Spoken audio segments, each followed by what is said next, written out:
Welcome to my allotment. It's the beginning of February and today I'm going to take you for a tour around my allotment to show you what's happening. If you've not already subscribed to my channel, if you could please do so, because you'll get lots of helpful hints and tips all throughout the year from my home garden, my allotment and also my home kitchen. Now we're going to start up the top of the allotment. So my globe artichokes are starting to shoot through and they're looking really lovely. I've clipped back all the dead wood and I've put a bit of mulch around them to give them the best start. These have been in for years and they grow absolutely massive every year. I think if I ever planted them again, I think I'd give them more room, but I kind of run out of room on my allotment anyway, and this was the kind of only spare bit that we had when I was lucky enough to get some. My trees, I've pruned some of them, but I've not got them all done, so I must get these done by the end of the month. As you can see, there's some lovely buds forming. You can see them actually best on the pear tree here. Beautiful, beautiful buds. As you can see there, so things are definitely starting to sprout through. My rhubarb is sprouting through beautifully, but you can only see a tiny little bit there because I actually put some manure on it to give it a really good start to the year. So as we move down, the fruit cage is starting to look a little bit tidier because I've got a lot of the jobs done on my fruit cage, which I've been meaning to do. I've pruned my raspberries, I've still got a tree to do there, and I've pruned my blackberries. I still need to prune my gooseberries. As you can see, same thing here, we've got lots of little buds forming. You know, things really are, in February, really start to see stuff happening. It looks quite brown and bleak on the outside, but if you look quite closely and you start to remove the dead wood, you start to see lots of things happening. The garlics are looking really lovely. I know the tail ends of the leaves look a little bit pale. Do you know what, from recollection, I think it often looks like this, so don't concern yourself too much if they don't look quite as healthy as you'd like them to look. As the months go on and it warms up, they really will come to fruition. I've still got my kale under there, not so much now, but I'm making sure that I pick a little bit every week because it won't be long and that will start to bolt and then I won't have any for a while. Same thing with my chard. I've still got some chard there which I'm harvesting, and same thing, you know, enjoy it now because you know this will bolt come the early spring and then you won't have any. My overwintering onions look a little bit similar to my garlic, to be fair, and if I'm honest, there's every chance there's a little bit of bird damage where the birds have nipped little bits off. You can see little tiny bits here, you know, it could be a bird, it could be a snail, but there's every chance the birds are having a little bit of a nip, to be fair. There's not a lot you can do about it, to be honest, as long as they're not completely destroying them. Still got a little bit of beetroot, which I do need to get dug up because same thing, it's not really going to do an awful lot now. You might as well dig what you've got and start eating it. And the leeks as well, you know, I've had a really good crop of leeks this year. And yeah, a few more weeks and I'm going to be trying to use these up, which I don't have any trouble because leeks is something we really enjoy. So this part of the allotment is covered up, ready for my potatoes, which will be going in from March. And if you're not chitting your potatoes, I have got a video on that, and you can, you know, learn how to chit if you've not done it before. I say to chit or not to chit, that is the question.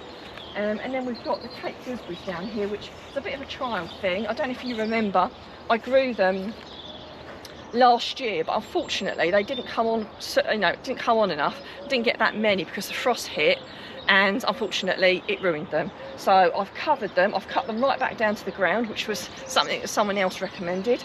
I've covered them with lots of fleece and I'm hoping they're going to come early, and I'll get some a bit earlier this year, but we'll see. You know, I'm not doing anything else with the ground, so I might as well give it a trial. So as we move over, this is where my dahlias were, so I've given this a nice dig over. It's too small a bit for me to cover up, so I've just got to keep my eye on it and just dig it over regularly so the weeds don't take hold. Now, we talk about, do we cover things or not? Now, it doesn't matter for these because these are turnips, and the fact that all the leaves have been obliterated doesn't really matter, because the actual turnips themselves are still perfectly okay, in all honesty, aren't going to get much bigger anyway. On the other hand, if I hadn't have covered my Savoy cabbage, which is under the cover there, the birds would have completely obliterated it. So for those that say, should I be covering things or shouldn't I, a definite good reason to still be covering it. You've got the cover, it's no hardship just leaving it on for a little bit longer. And sometimes it's difficult to tell what's getting it, you know, it could be another creature, but that to me looks like birds, and quite a lot of birds at that. So we've got some quite heavy weighted birds flying around at the moment that have munched on all the leaves. But like I say, it actually doesn't matter too much for that crop. That's why it's not covered, because the turnips are still perfectly good and they've not been harmed at all. So as we move around, I've got some parsnips and more beetroot here. You can barely see them, but I can just see the little the little bits of parsnip leaf there, so I can still be digging those if I want to. So I've still got plenty of those to be making some soups and roasting and mashing and all that sort of thing.